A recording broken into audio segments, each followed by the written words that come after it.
Anyway, Kathy in Austin, Texas. We head back to the phones. I'm glad you waited. Thanks, Rush. It's an honor to speak with you. Thank you. I wanted to call. I'm from the great state of Texas. Of course, if you're Representative Hastings from Florida, I would be the crazy state of Texas. Yeah, but he's not my representative. He represents some Looney Tune people to the north of here, and not ours. Well, that's good to know. But I wanted to tell you that I am so glad that you're bringing the immigration debate into the measles vaccine issue, because I have been saying it from the beginning, from the first day I heard it.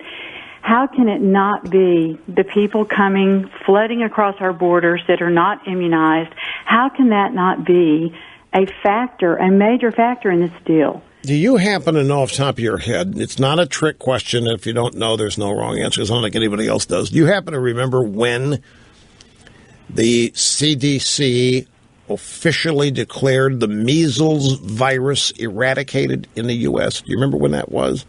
I do not. It was the year 2000, 15 years ago. And so now we have an outbreak? Well, we conquered this disease. It was declared eradicated. And now we've got a flood of obviously infected young children from Central America. And in this whole debate, nobody is talking about that, and nobody is telling us this is why. And because in the why is the answer to the solution. They're scared.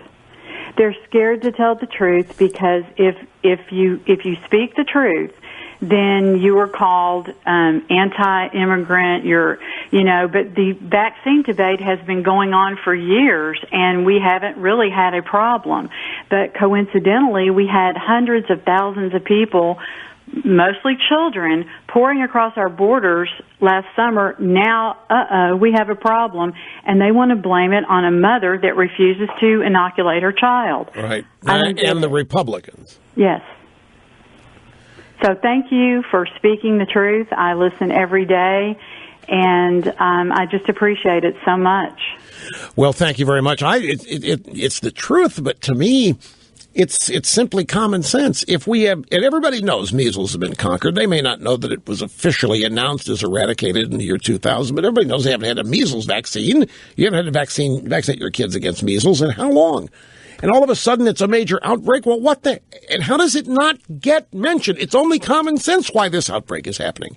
And as I say, it's like fighting ISIS or the militant Islamists. We can't even identify the cause and the problem in eradicating it. So we got to make up some other phony responsible party like this mother you talked about, or the Republicans, for crying out loud.